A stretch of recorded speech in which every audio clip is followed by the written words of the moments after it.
Green party আমি আরেকটি কথা বলতে চাই, সেই সিরাজুল খানের মৃত্যুর পরে এই রাষ্ট্র আমাদের বাংলাদেশে একটি শোক পানি পর্যন্ত দেয়নি। পট পরিবর্তন হচ্ছে। একটি রাষ্ট্রীয় শোক এই পট পরিবর্তনের খোলস পাল্টানোর এই মুহূর্তে সন্ত্রাসবাদের জন্ম দেওয়া হচ্ছে। কারা এই সন্ত্রাসবাদের জন্ম দিচ্ছে? কারা দিচ্ছে দেশকে অস্থিতিশীল করার জন্য? আর এখন একটা নতুন ইন্টেরিয়াম গভর্নমেন্ট হবে। এই অন্তর্বর্তীকালীন সরকারের প্রতি আমাদের অনুরোধ গ্রিন পার্টির পক্ষ থেকে যে আপনারা যেন একই মুদ্রার দুই পিঠ হয়ে না যান। আজকে বাংলাদেশ স্বাধীনতার পরবর্তী ৫৩ বছর ধরে যেভাবে চলেছে, একই ঘটনার জন্য কোনো পুনরাবৃত্তি করা না হয়। আজকে বাংলাদেশের মানুষ এক মুঠ ভাত চায় আর মাথার উপরে ছাদ চায়। আজকে মানুষকে বিতাড়িত করা হয়েছে তাদের মানবাধিকার থেকে, এবং সেই ধারাবাহিকতা যেন এখনো না চলে। বাংলাদেশের পুলিশ বাহিনী কোথায়? বাড়িতে বাড়িতে ডাকাতি হচ্ছে। আমার দেশপ্রেমিক সেনা বাহিনী তারা প্রতিরোধ করে তুলেন, বাড়িতে বাড়িতে মহল্লায় মহল্লায় নিরাপত্তা দেন। বাংলাদেশে একটি সাপের মতো এখন তার খোলস পাল্টাচ্ছে। এই দুর্বলতার সুযোগে অফিসে আদালতে বাড়িতে ডাকাতি ভাঙচুর করা হচ্ছে। কেন কেন করা হচ্ছে? এই বাংলাদেশের মানচিত্র পৃথিবীর ইতিহাস থেকে মুছে ফেলার একটি পায়তারা করা হচ্ছে। আমরা যারা ছোট বড় মাঝারি দল আছে, আমাদের অস্তিত্ব সংকটাপন্ন। এখনো বঙ্গভবনে তারাই যায়, তেলা মাথায় তেল দেওয়া হচ্ছে। আপনারা কাদের কাদের দিয়ে এখানে উপদেষ্টা বানাবেন, তার একটা ফিরিস্তি কারা কারা জমা দিচ্ছে আপনার কাছে? ওই রিক্সাওয়ালার মতামত কি আছে? ওই কৃষকের মতামত কি আছে? ওই শ্রমিক দিন মজুরের মতামত কি আছে? নাকি আপনারাই খেলাতো ভাই? এটা দেখার সময় এসেছে। গফুর ভাই বলেছে এই ইন্টেরিয়াম গভর্নমেন্টের মধ্যে তার দাবি এটা যেন মার্কিন যুক্তরাষ্ট্র এবং ভারতীয় আগ্রাসন থেকে মুক্ত থাকে।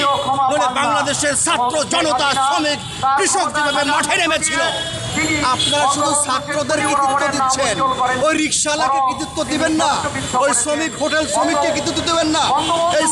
এই ছাত্রের বাবা যে ছাত্রের খোঁজে জনতার মিছিলে গিয়েছিল এবং বুলেট বিদ্ধ হয়ে মারা গেছে, তাদের সবাইকে কৃতিত্ব স্বীকার করতে হবে। বাংলাদেশের দ্বিতীয় পুনর্জন্ম, স্বাধীনতার ডাক এবং এই বিজয়ের উল্লাস বাংলাদেশের ১৬ থেকে ২০ কোটি মানুষের মধ্যে ভাগ করে দিতে চাই।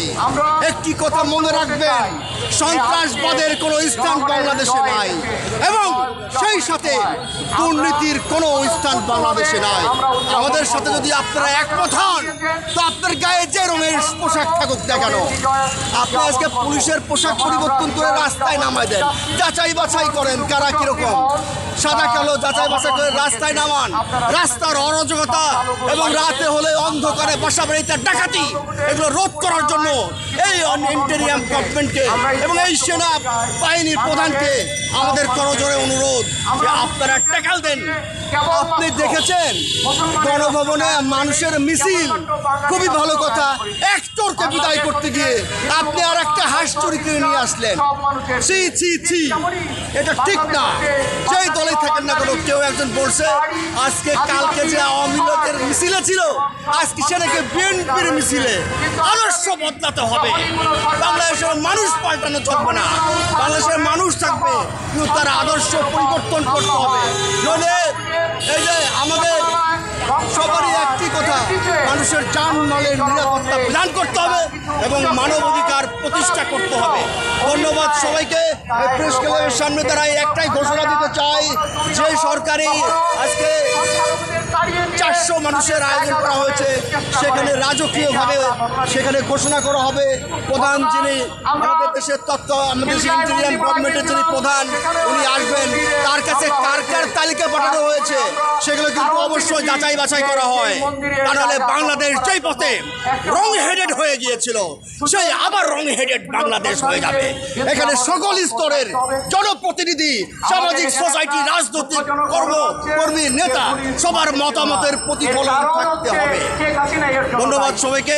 গ্রিন পার্টির পক্ষ থেকে সবাইকে আবারও নতুন বার্তা নিয়ে আমরা অভিনন্দন জানিয়ে এখানে শেষ করছি। এই কৃষক, এই রিকশাওয়ালা, এই শ্রমিকের বাংলাদেশ ছিল এবং থাকবে। ধন্যবাদ সবাইকে।